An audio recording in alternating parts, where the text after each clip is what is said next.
also make this super cute baby doll diaper. The first thing you're going to do is go to hometownquiltcompany.com, print off your diaper template. You're going to cut 2 pieces, one for the front and one for the inside. Now, I made the inside of mine flannel, but they could both be flannel, they could both be cotton. Doesn't really matter what you use. We're going to put them pretty side to pretty side. I'm going to get a marker and I'm going to draw 2 lines. That's my reminder not to close that hole up. I'm going to start sewing here. I'm going to sew here all the way around. And when I get back to this mark, that's going to be my reminder to stop.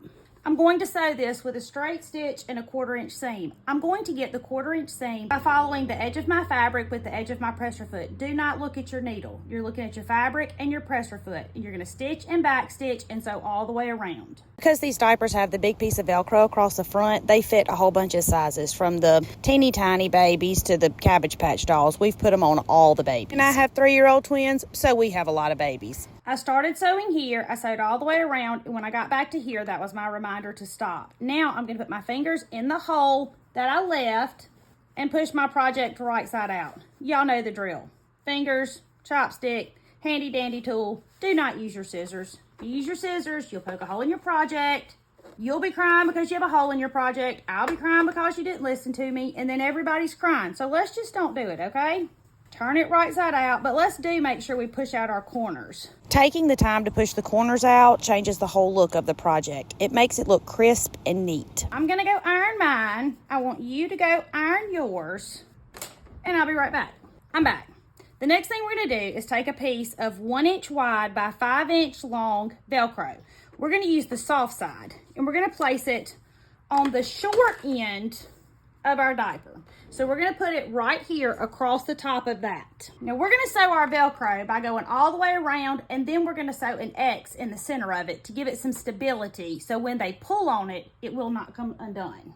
Make sure that you get sew on Velcro. If you get Velcro with adhesive on it, it will gum up your sewing machine needle, and that's miserable, trust me. And when y'all make these, email me a photo at hometownquiltcompany@gmail.com. I want to see, and so does everybody else. We're going to take our diaper and turn it around. We've sewn the long piece of soft Velcro here. We're going to take 2 1 inch by 1 inch pieces of rough Velcro, and we're going to put it on the other side. We're going to put it here and here in each corner.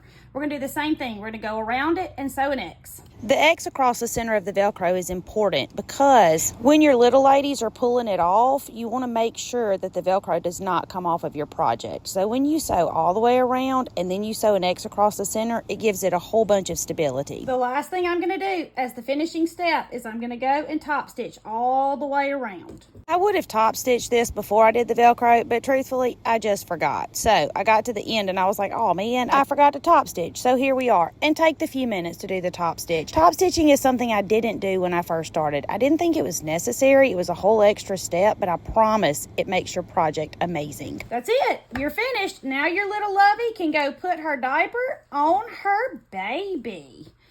And you need to make a few, just in case, because, you know, babies have accidents. My name is Tammy. I'm your favorite sewing teacher, and I would love for you to come sew with me.